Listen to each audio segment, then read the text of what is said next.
Assalamualaikum warahmatullahi wabarakatuh. Halo semuanya, kembali lagi dengan kami di channel ini, tempat berbagi seputar dunia teknologi. Di sini kita asik ngobrol tentang algoritma lainnya.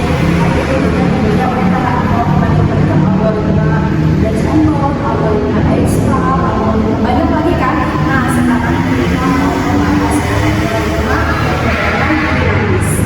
Sebelum itu, di sini aku mau memperkenalkan narasumber kita hari ini ada Sidik Septiana. Dia merupakan teman sekolah saya juga di kebetulan di semester 3 kelas 6. Gimana kabarnya, Kak Sidik? Alhamdulillah. Alhamdulillah ya. Oke, langsung aja kali ya kita membahas tentang algoritma pemrograman dinamis ini untuk lebih jelas dan lebih dipahami. Langsung aja kita langsung bisa. Boleh dijelasin? Boleh. Saya gitu ya, jelasin secara santai aja gitu ya. Iya, santai aja jangan tegang-tegang. Oke, di sini juga saya ada teks ya untuk supaya terstruktur gitu. Iya. Boleh. Oke, saya akan jelasin nih apa sih gitu, algoritma pemrograman dinamis ini gitu, secara singkat. Dan sudah kita ketahui gitu bahwasanya algoritma itu adalah untuk menyelesaikan masalah. Gitu. Nah, di sini kan ada algoritma pemrograman dinamis. Gitu. Berarti kita berbicara tentang spesifik tentang algoritma pemrograman dinamis ini. Gitu. Nah, untuk pengertiannya adalah pemrograman algoritma pemrograman dinamis ini adalah teknik algoritma yang digunakan untuk menyelesaikan masalah yang bisa dibagi menjadi sub-sub masalah yang tadinya masalahnya besar nih, kompleks gitu, yang bertimpa-timpa gitu. Jadi di algoritma ini itu dibagi-bagi lagi gitu menjadi sub-sub masalahnya supaya apa ya? Supaya bisa mempermudah lagi buat kita untuk memecahkan masalahnya. Nah, untuk membedakannya gitu ya dari algoritma yang lainnya bahwa kita tidak menghitung ulang gitu. Kalau misalkan kita tuh sudah menghitung nih dari misalkan ada masalah gitu lah, masalah kita tuh sudah kita selesaiin gitu. Nah, dari algoritma ini tuh jadi sebuah masalah itu tidak diungkit lagi gitu. Jadi kita kan sudah membaginya menjadi sub-sub masalah. Nah, kita beresin dulu nih sub-sub masalah ini. Nah, ketika sudah kita selesai sub-sub masalah ini, kita simpan dulu. Nah, kalau kita buka lagi, kita bisa pakai lagi.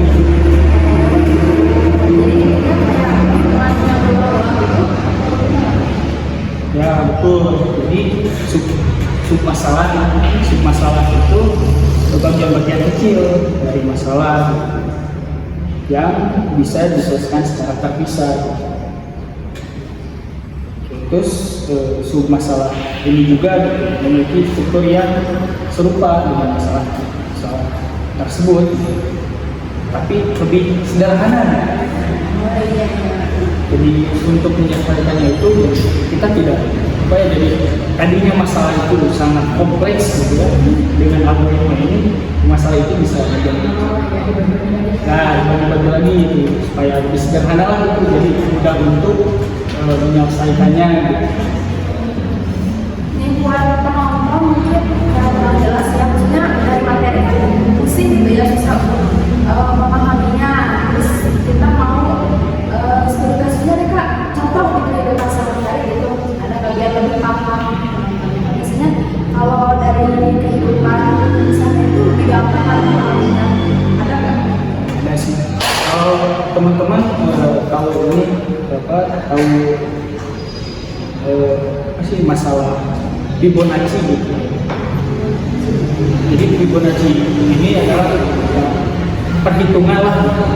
Ya teman-teman bisa searching dulu gitu apa itu Fibonacci gitu ya, supaya bisa lebih jelas gitu ya, lebih paham gitu. Nah contohnya itu sih dari yang paling klasik itu adalah masalah dari Fibonacci itu. Jadi untuk menghitung angka Fibonacci ini, jadi Fibonacci menghitung angka ke n. Kita bisa menghitungnya dengan cara yang sangat sederhana, yaitu angka Fibonacci ke n itu adalah hasil penjumlahan dari dua angka sebelumnya. Misalkan angka ke n 1 dengan angka ke n kedua gitu. Secara sederhana sih itu gitu, cuman untuk yang lebih jelasnya gitu ya, mungkin saya masih banyak menggali lagi gitu ya, cuman bisa secara sederhana gitu, menjelaskannya. Oke, terus untuk algoritma pengaturan di sini kan pasti ada perbedaan. Bisa dijelaskan nggak? Kalau kelebihan dan kekurangan sih pasti ada ya, karena setiap hal kehidupan juga gitu. Manusia kan pasti ada kelebihan dan kekurangan, apalagi ini kan yang diciptakan oleh manusia. Untuk kelebihan dan kekurangannya sih ada beberapa sih. Kita mulai dari kelebihannya dulu gitu. Oke, dari kelebihannya sih ada efisiensi waktu ya. Jadi mengurangi waktu komputasi dengan menghitung perhitungan langsung masalah yang sama. Untuk kelebihannya itu ada efisiensi waktu itu. Jadi pengoptimalan waktu lah. Terus yang kedua ada menyelesaikan masalah kompleks. Tadi sudah dijelaskan ya bahwasanya algoritma ini tuh menyelesaikan tadi kan masalahnya kompleks gitu ya, terus dibagi-bagi lagi gitu menjadi sub-sub masalah yang lebih sederhana gitu. Jadi ya itulah jadi kelebihannya itu. Terus untuk kekurangannya? Oke, untuk kekurangannya sih dilihat dari apa ya, yang paling signifikan gitu ya, dilihatnya dari untuk penggunaan memori. Jadi kan ini dibagi lagi menjadi sub-sub masalah itu. Seakan-akan memori yang dibutuhkan itu banyak.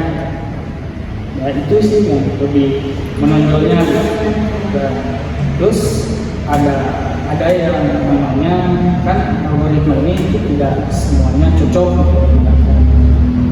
Itu sih, terus penyimpanan juga ada. Maksudnya jadi yang paling signifikan tuh dari masalah penyimpanan ya, kalau algoritma ini. Karena dibagi-bagi gitu kan, Iya. uangnya juga. Oke, itu jadi kekurangan sama kelebihannya. Iya. Terus untuk pengimplementasian satu algoritma itu gimana sih? Kalau pengimplementasian sih, kalau di sehari-hari gitu ya, tadi kan sudah saya sebutkan dari Fibonacci gitu ya. Dari Fibonacci kan bisa menggunakan rekursi untuk Fibonacci. Terus hasil sub masalah disimpan dalam memori untuk menghindari perhitungan ulang.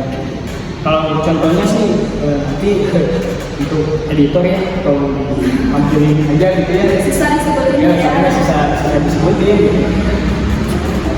Ya, terus ada beberapa sih ini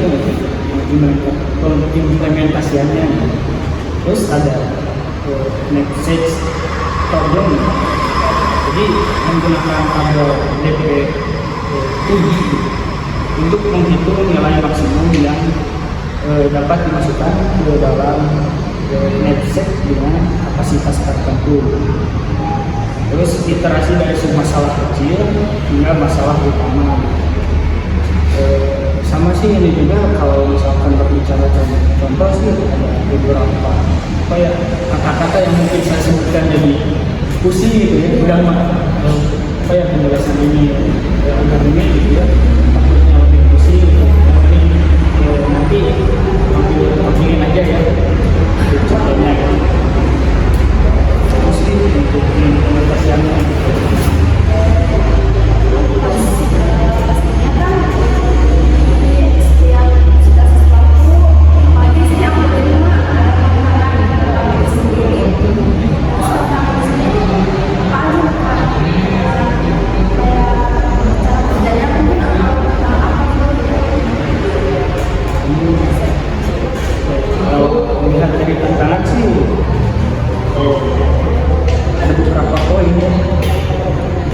untuk algoritma ini Udah sedikit.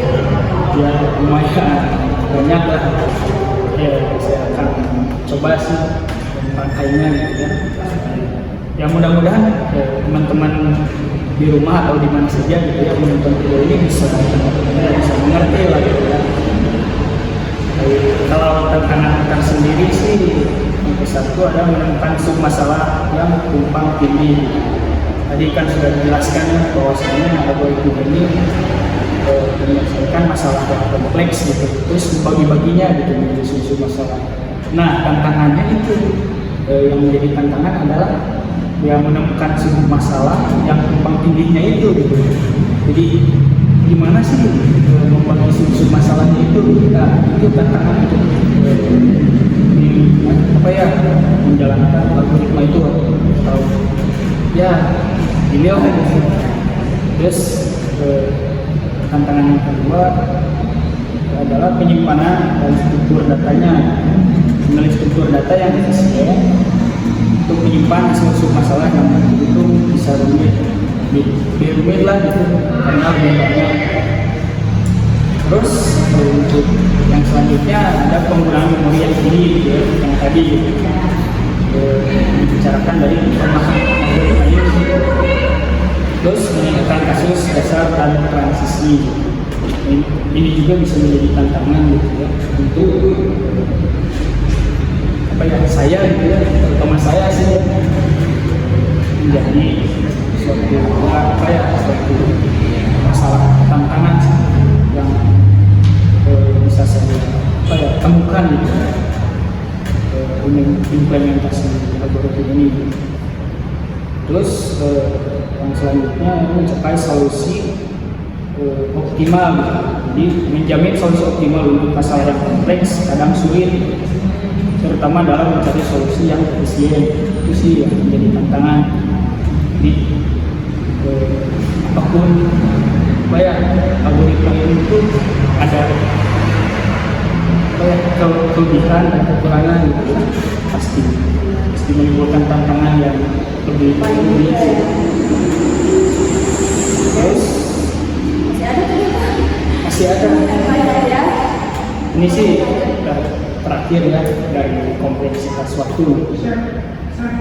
Kompleksitas waktu ini ada masalah besar, kita membutuhkan waktu komputasi yang tinggi dan meskipun menggunakan pemrograman dinamis ya seperti itulah gitu.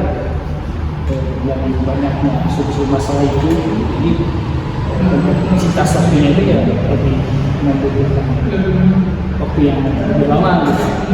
Terus Ada lagi? sudah Oke, terus kan kita udah ngebahas nih ada kelebihan, kekurangan, tantangan. Nah, sekarang tips biar orang juga lebih apa ya lebih bisa menggunakan algoritma pengetahuan sehingga kalau lebih memahami tipsnya apa nih Kak?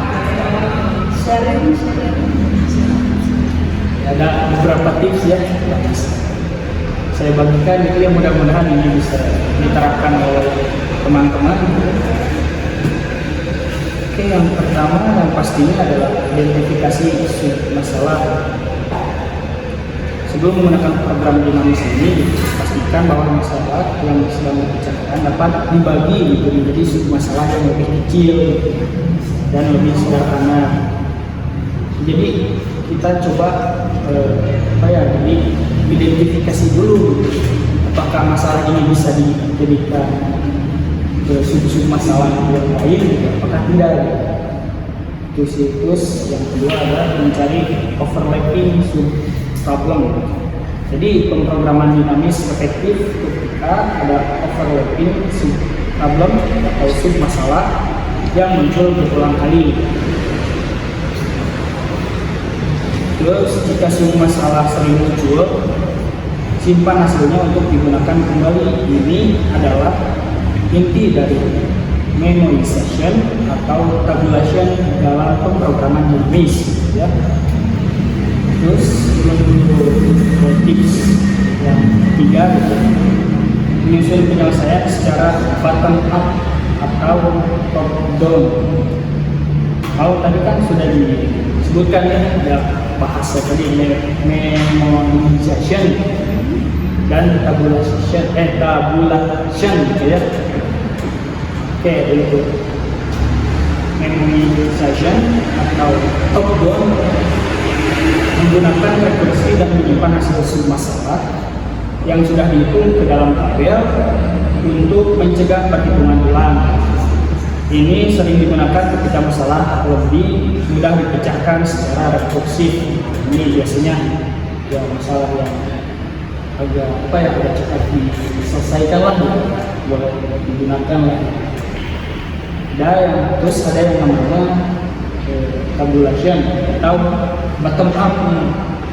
Ya, jadi bottom up ini menghitung solusi dari masalah terkecil menuju masalah utama. Biasanya digunakan dalam bentuk iterasi. Ini bisa lebih efisien dalam hal ruang memori dibandingkan dengan pendekatan top down. Terus untuk tips selanjutnya ada yang namanya penyimpanan hasil submasalah. Ya, jadi gunakan array atau tabel untuk menyimpan hasil submasalah yang sudah diselesaikan. Jika menggunakan pendekatan top down, simpan hasil submasalah dalam cache, misalkan array atau dictionary. Terus jika menggunakan pendekatan bottom up, buat tabel dan hitung hasil secara iteratif. Nah, untuk teman-teman ya, kan di sini banyak sekali mungkin kata-kata yang baru gitu untuk teman-teman bisa searching gitu. Misalkan apa sih itu iteratif, apa sih itu dictionary gitu. Teman-teman bisa search aja ya, dikarenakan waktunya terbatas gitu.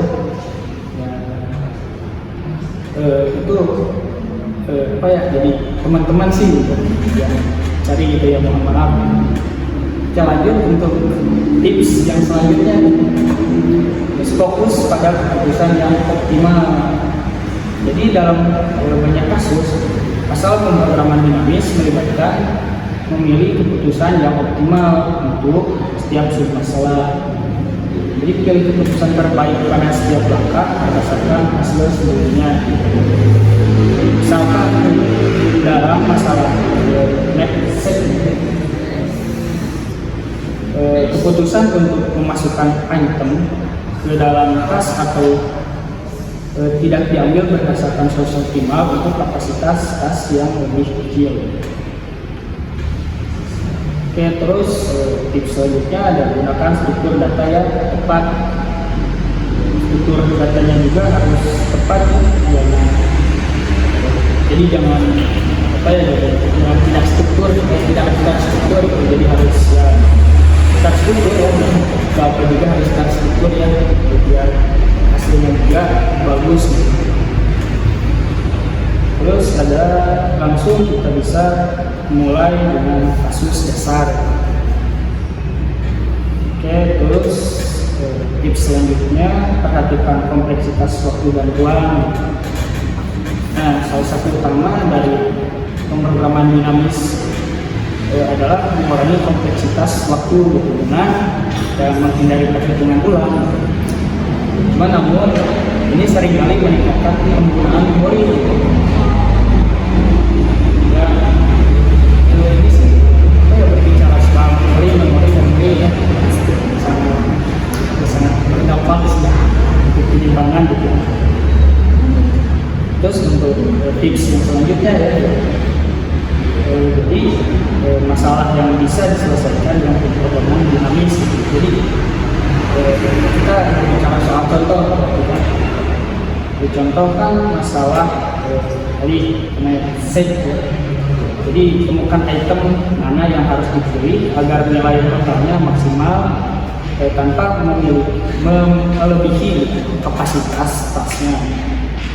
Terus Fibonacci numbers. Jadi hitung angka Fibonacci yang ke n dengan memanfaatkan hasil sebelumnya untuk menghindari perhitungan ulang. Terus sorter problem. Misalnya algoritma multiple solve untuk menemukan jalur terpendek di antara semua pasangan titik di graf. Itu mungkin beberapa contoh ya masalah gitu yang bisa diselesaikan dengan pemrograman di sini. Ya teman-teman bisa searching lagi gitu ya, lebih mengeksplor lagi gitu. Karena yang mungkin saya lebih merangkumnya lagi gitu ya, jadi kayak mempersingkat. Terus masih ada nih tips ya, sangat banyak sih ya, mudah-mudahan ini bisa membantu gitu ya. Terus untuk yang selanjutnya ya, langsung saja kita bisa mempraktikkan dengan contoh sederhana. Misal mulailah dengan masalah sederhana seperti perhitungan angka Fibonacci untuk memahami alur pemrograman jenis. Terus setelah menguasai dasar-dasar, coba terapkan pada masalah yang lebih kompleks seperti mosek atau masalah pencocokan string. Jadi kita harus menguasai dasar-dasarnya dulu. Jadi kita harus langsung lanjut ke masalah yang lebih kompleks lagi. Terus untuk pemrograman dinamis ini merupakan alat yang sangat kuat dan dengan latihan serta pemahaman yang mendalam tentang cara kerja teknik ini, kita bisa menyelesaikan banyak jenis masalah yang lebih efisien. Itu sih kalau misalkan tips-tips yang bisa saya berikan. Panjang juga ya Pak. Udah bilang pun tapi masih terpanjang. Tidak apa-apa ya, kalian bisa mengeksplor lagi karena bagian itu kan luas ya, bisa sedikit lagi sumber dari situ, sumber lainnya juga. Mungkin kita akan cerita menjelaskan secara singkatnya dan ini dasar sih apa? Yang masih dasar-dasarnya itu basic, nah nggak sampai jadi kalian harus tetap mengeksplor sumber yang lain juga. Dan mungkin intinya dari pemrograman dinamis ini untuk menyelesaikan masalah dibagi-bagi lagi ke sub masalah agar menghindari perhitungan berulang. Terus memori, bagi dari memori harus banyak gitu ya, karena membutuhkan besar jadi besar. Terus tidak hanya dalam masalah Fibonacci juga, kan tadi dibahas Fibonacci gitu, tapi juga dalam berbagai jenis masalah lainnya seperti ada sektor, terus pencarian jalur terbanyak dan ini segala macam. Itu benar-benar luar biasa banget ya. Semoga teman-teman yang nonton itu paham ya apa yang dijelaskan oleh kami, khususnya narasumber itu tentang pemrograman dinamis. Terima kasih ya kepada narasumber kita yang sudah meluangkan waktunya untuk berbicara tentang algoritma pemrograman dinamis. Sebenarnya kan kita ada gambaran.